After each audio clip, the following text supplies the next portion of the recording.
లోకం ఒక మాయని తెలుసుకున్నాను. ఏది నా సొంతం కాదనుకున్నాను.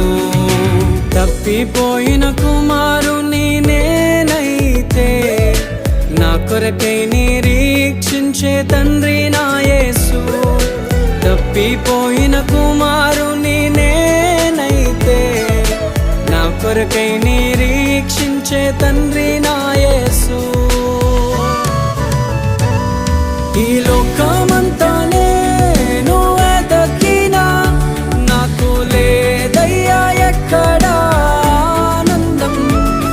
నీ సన్నిధిలో ఒక్క క్షణం